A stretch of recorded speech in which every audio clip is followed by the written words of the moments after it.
Un retraité sur 10 vit aujourd'hui à l'étranger. On a parlé de l'Espagne, on a parlé du Portugal, le Maroc est la troisième destination la plus prisée. Pourquoi? Quelle qualité de vie? Quels avantages?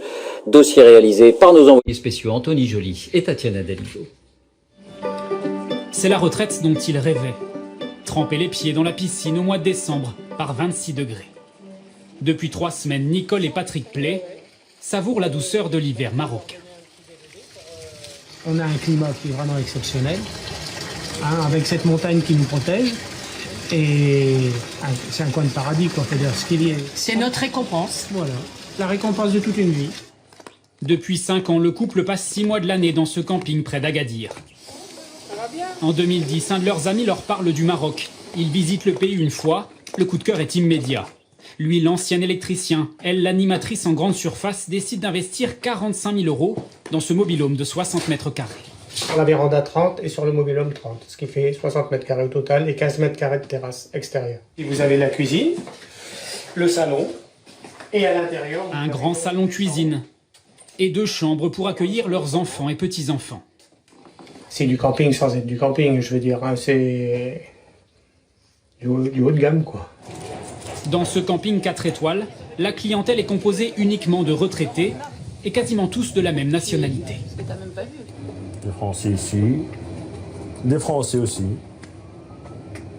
C'est vraiment partout dans le camping. Voilà, c'est un petit village français. Tu vois le drapeau? Ça représente quel pourcentage là, sur... Oh, ils sont sur le 90. Hein. Des retraités pour la plupart arrivés récemment. Dans le camping, ils sont 2 fois plus nombreux qu'il y a 3 ans et la tendance gagne tout le pays. Depuis une dizaine d'années, le Maroc est devenu le royaume des retraités français. Ils sont près de 60 000 à s'être installés dans le pays et tout est fait pour en attirer de nouveaux. Vous allez découvrir derrière cette porte un village d'un tout nouveau genre, spécialement conçu pour les retraités. 163 maisons, la plupart avec piscine privée, réparties sur 28 hectares. Voici le complexe immobilier Diyar Shemsi, littéralement les maisons du soleil. Ici, les retraités sont propriétaires et résident à l'année. Un village, gardé 24 heures sur 24 par des agents de sécurité.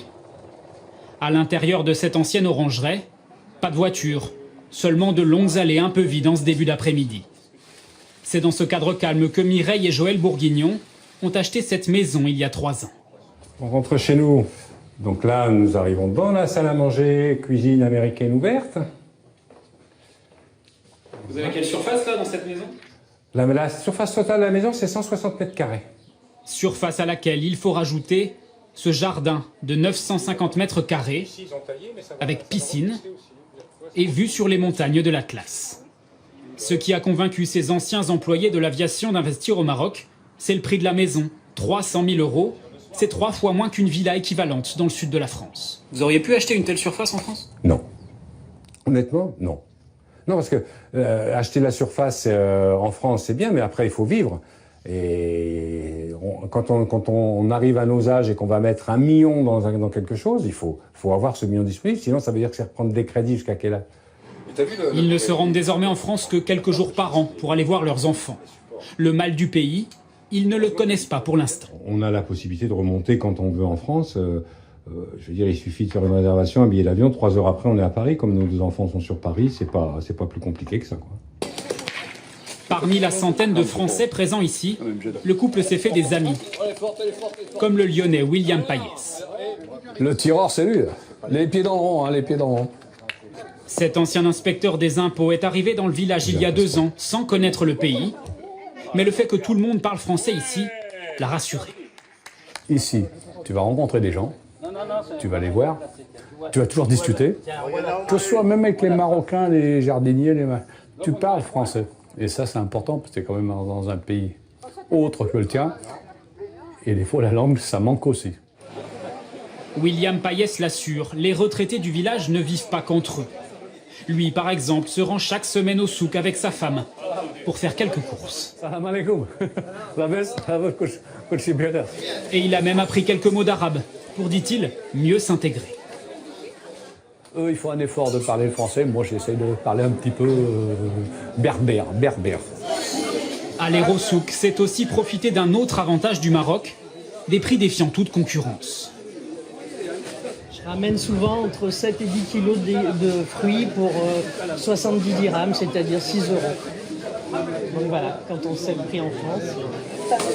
Ici, en terre d'islam, William et Nicole Payès sont considérés comme des touristes. Ils savent qu'ils peuvent être pris pour cible par des terroristes comme lors des attentats en Tunisie, mais se sentent en sécurité dans le pays. Je suis lyonnais et je suis plus en sécurité ici qu'à prendre mon marché qu'ailleurs. Hein.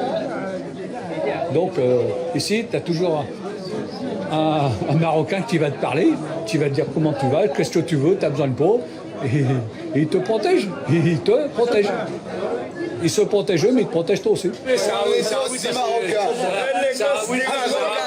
Et les Français, ils sont sympas ici? Oui, ils sont des frères. C'est normal.